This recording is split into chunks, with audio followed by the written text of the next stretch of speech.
Sikiliza nikwambie customer, sikiliza nikwambie, this is wa kisasa na hapa ni Bwanzu. Customer, leo nakupa story ya kwangu ya kwenda Marekani. Siku ambayo nilikuwa naenda Marekani kwa mara ya kwanza. Niliamka alfajiri kabisa. Yaani na furaha zote.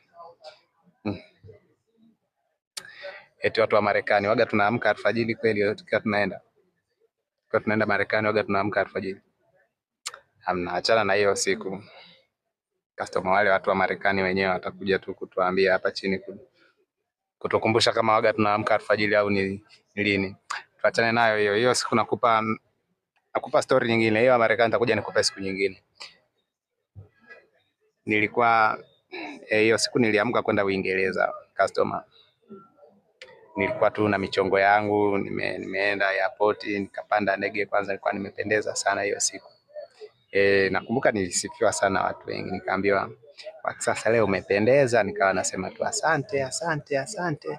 Yaani tunaenda angani pote, yani kila anapopita tunasifiwa, naambiwa sasa umependeza, umependeza, umependeza, ninasema asante, asante.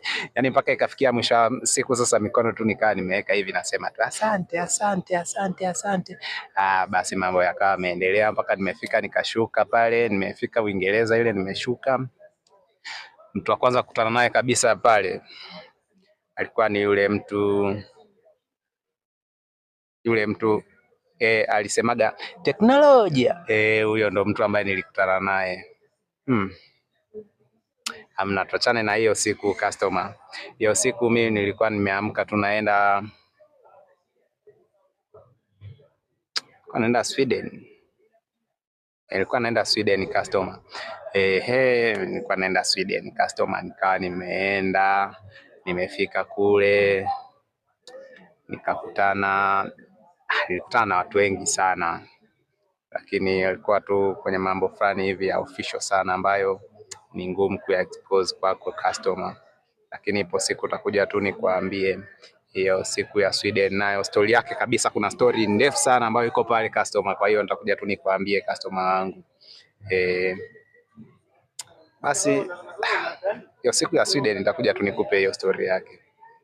Nakupa leo story nyingine ambayo niliamka alfajiri nikaenda kufanya mazoezi. Baada ya kufanya mazoezi, yani nguvu nyingi